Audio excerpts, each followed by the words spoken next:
जय हिंद, नमस्कार मित्रहो, मी विद्याधर रायरीकर. नेचर रॅमलर्स तर्फे नवरात्र उत्सवाच्या निमित्ताने महात्म्य गडदुर्गांचे या मालिकेमध्ये आपल्या सर्वांचं मी सहर्ष स्वागत करतो. मित्रांनो, आपल्याला सर्वांना माहिती आहे की सन 1646 या संपूर्ण महाराष्ट्राच्याच नव्हे तर भारताच्या राजकारणाला कलाटणी देणारी एक विलक्षण घटना घडली आणि ती म्हणजे बाल शिवाजी राजांनी स्वराज्याचा पहिला किल्ला जिंकून घेतला. होय, मी जे आज बोलतो आहे ते तोरण्याबद्दल बोलतोय. तोरणा उर्फ प्रचंडगड. 1646 साली महाराजांनी तोरणा जिंकून घेतला, तो देखील रक्ताचा एकही थेंब न सांडता. आणि या तोरण्यावरती विविध स्थानं आहेत देवतांची. त्याच्यामध्येच दुर्गेची, महिषासूर मर्दिनीची अनेक स्थानं आहेत. मग तोरण्यावर नेमके जगदंबेची कोणकोणती रूपं आहेत? तर तोरण्यावरती आहे तोरणजाई, सोमजाई, गांगालजाई, वाळणजाई, काळूबाई या देवता तिथे आहेत. ही सगळीच महिषासूर मर्दिनी तुळजाभवानीची रूपं आहेत. तर आता ही नेमकी कुठे कुठे आहेत तोरण्यावरती? तर तोरणा आपण जेव्हा चढून जातो पुण्याकडच्या वाटेने म्हणजेच बिनी दरवाजाने, हा बिनी दरवाजाची जी वाट आहे ती अत्यंत अवघड आहे. शेवटच्या टप्प्यामध्ये तिला म्हणतात स्वर्गदोरीची वाट. या नावावरूनच आपल्या लक्षात येत असेल की इथे जर चुकून माकून जर गफलत झाली तर आयुष्याची दोरी तुटणार आणि थेट स्वर्गामध्ये प्रवेश मिळणार. परंतु या स्वर्गदोरीच्या वाटेने आपण बिनी दरवाजा ओलांडला की आपल्याला पुढे आणखीन एक दरवाजा लागतो. त्याचं नाव आहे कोठी दरवाजा. अत्यंत देखणा दरवाजा आहे हा. आणि या कोठी दरवाजातून आपण आत गेलो की डाव्या हातालाच प्रथम एका घुमटीमध्ये देवीच्या दोन मूर्ती आहेत. त्यातली एक मूर्ती जी आहे ती देवी सरळ उभी आहे अशी आहे आणि दुसरी मूर्ती जी आहे ती महिषासूर मर्दिनीची मूर्ती आहे.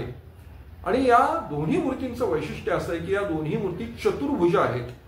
तर त्यातली उजवीकडची जी मूर्ती आहे ती जी आहे ती सोमजाईची मूर्ती आहे आणि डावीकडची जी मूर्ती आहे ती आहे तोरणजाईची मूर्ती. याच्यानंतर बालेकिल्ल्यामध्ये आपण जेव्हा जातो तेव्हा तिथे मेंगाईचं देऊळ आहे, मेंगाई मातेचं. म्हणजे या मेंगाई माताचं देऊळ तोरण्यावरती जसं आहे तसंच तोरण्याच्या पायथ्याला असलेल्या वेल्हे बुद्रुकमध्ये देखील आहे. याच्या व्यतिरिक्त मी मगाशी आपल्याला सांगितलं की वाळणजाई दरवाजाच्या बाहेर वाळणजाई आहे. नंतर खोकड तळ म्हणून जे छोटंसं तळ आहे तिथं, खोकड टाकं, तळ नव्हे खोकड टाकं, तर तिथे काळूबाईचं स्थान आहे. याच्या व्यतिरिक्त गांगलजाई देखील आहे. गांगलजाई म्हणजे काय आहे तर गांगलजाई नावाचं जे एक टाका आहे तिथं 7 असरा म्हणजे पाण्याच्या ठिकाणी असलेल्या 7 अप्सरांचं जे ठिकाण जे असतं, जे पूजल्या जातात 7 असरा, ते आहे. आणि त्यांच्या बरोबर मध्यभागी जी आहे ती आहे गांगलजाई. त्याच्या व्यतिरिक्त लक्ष्मी मातेचं देखील मंदिर आहे. मग आता या सगळ्या मंदिरांची, या देवतांची पूजा अर्चा कशी होत असे, त्यांची व्यवस्था काय असे, तर लक्षात घ्या की ज्या वेळेला शिवाजी महाराजांनी हा तोरणा जिंकून घेतला त्याच वेळेला त्यांना तिथे अमाप धन सापडलं. आपल्याला माहिती आहे की सोन्याच्या मोहरांचे हांडे तिथे महाराजांच्या मावळ्यांना सापडले. खरं तर गोरगरीब घरांमधले हे मावळे, परंतु ते सोन्याचे जे हांडे होते ना, सोन्याच्या मोहरांनी भरलेले, ते त्यांनी मोठ्या आनंदाने आणून महाराजांच्या पुढे ठेवले. तर अशा शिवकालामध्ये म्हणजे शिवाजी महाराजांनी तोरणा जेव्हा जिंकून घेतला तेव्हा त्याचा जीर्णोद्धार केला. त्याच्यामध्ये या सगळ्या देवतांच्या स्थानांचा जीर्णोद्धार झाला आणि शिवकालामध्ये मोठ्या वैभवानिशी या सर्व देवतांची पूजा अर्चा होत असे. नवरात्रामध्ये या सर्व देवतांची अत्यंत सुंदर रीतीने शास्त्रोक्त विधानाने पूजा अर्चा होत असे. तर पुढच्या काळामध्ये हाच तोरणा भोर संस्थांच्या ताब्यात होता. म्हणजेच पंत सचिव जे होते शिवाजी महाराजांच्या अष्टप्रधान मंडळातलं जे सचिव नावाचं जे एक पद आहे, जे एक प्रधान आहेत, त्या पंत सचिवांचं जी राजधानी असं म्हणता येईल आपल्याला ते भोर. तर त्या भोर संस्थांमध्ये राजगड म्हणजे स्वराज्याची पहिली राजधानी आणि तोरणा उर्फ प्रचंडगड, महाराजांनी तोरण्याचं नाव प्रचंडगड असं केलेलं होतं नामकरण. तर इथला देवतांचा उत्सव दसऱ्यापर्यंत मोठ्या धामधुमीनी मोठ्या वैभवानिशी साजरा होत असे। आणि खर्च किती होता माहिती त्याला नेमून दिलेला? दरवर्षी त्याचा जो खर्च होता प्रतिपदेपासून म्हणजे घटस्थापनेपासून ते विजयादशमीपर्यंत तो होता ₹399। मग याच्यामध्ये काय काय असायचं तर याच्यामध्ये देवीला लागणारी सगळी वस्त्र, तिची ओटीची वस्त्र, तिला लागणारी फुलं, हार, नंतर सुगंधी द्रव्य, परत जे गुरुजी कोणी असतील त्यांना द्यायची दक्षिणा वगैरे वगैरे सगळं मिळून ₹399 हे सगळं त्या काळी भागत असे।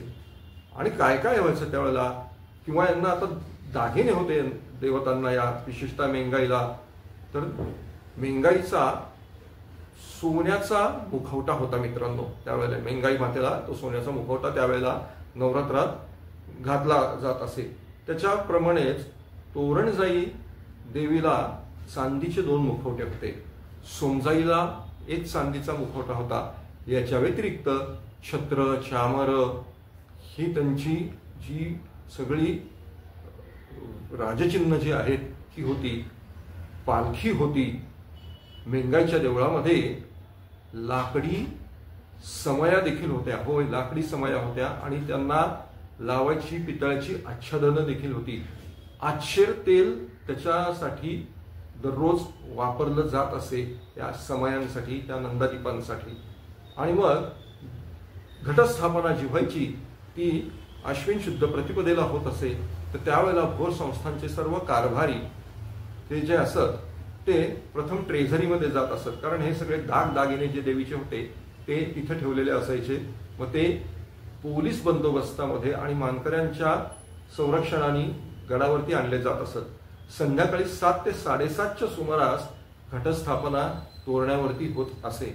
आणि मग प्रतिपदेपासून ते नवमीपर्यंत तिची दररोज यथासांग पूजा अर्चा होत असे। पहिल्या दिवशी षोडशोपचार पूजा होत असे आणि घटस्थापन केले जात असत। ते वेदमूर्ती जोशी नावाचं एक जे घराणं होतं, धानेप नावाचं तोरण्याच्या घेऱ्यामध्ये एक गाव होतं, ते आजही आहे। तिथले जे हे जोशी मंडळी होती ते वैदिक होते, याज्ञिक होते, ते या देवीची घटस्थापना करत असत।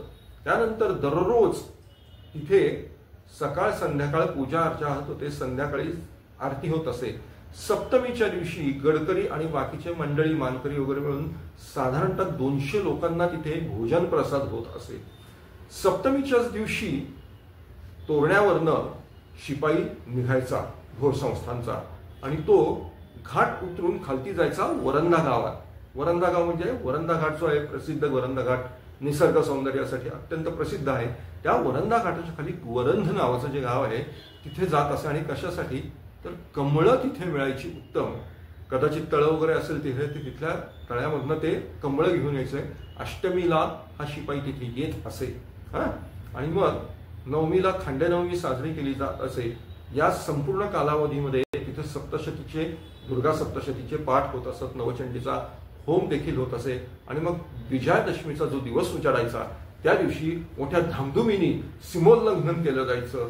देवीची पालखी निघायची प्रथमतः सदरेवरती। तर सदर म्हणजे काय असतं तर सदर म्हणजे थोडक्यात दररोजचा कारभार पाहण्याची जी जागा असते गडावरती, एक छोटासा महाल, जी कचेरी असते मुख्य, त्याला म्हणतात सदर, किंवा सध्याच्या भाषेत बोलायचं झालं तर अँटी चेंबर आपण ज्याला म्हणू ना तसं। तर त्या सदरेवरती प्रथम शिवाजी महाराजांची गादी ठेवली जायची, त्यावरती शिवाजी महाराजांची तसबीर ठेवली जायची, तिची पूजा केली जायची।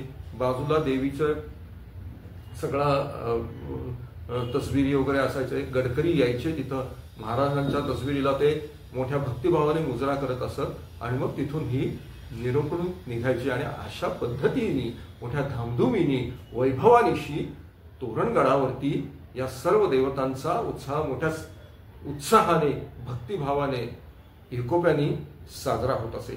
तर ही होती आजची आपली तोरण्याची सफर, महात्म्य गडदुर्गांचे या मालिकेमध्ये आपण तोरण्यावरती जी काही व्यवस्था होती, देवतांची, जगदंबेचे उत्सव कसा साजरा केला जात असे नवरात्राचा, ते आपण पाहिलं। पुढच्या भागामध्ये अशाच एका गडकोटावरच्या, अशाच एका दुर्गेच्या स्वरूपाची, महिषासुर मर्दिनीच्या स्वरूपाची, तुळजाभवानीची आपण माहिती घेणार आहोत।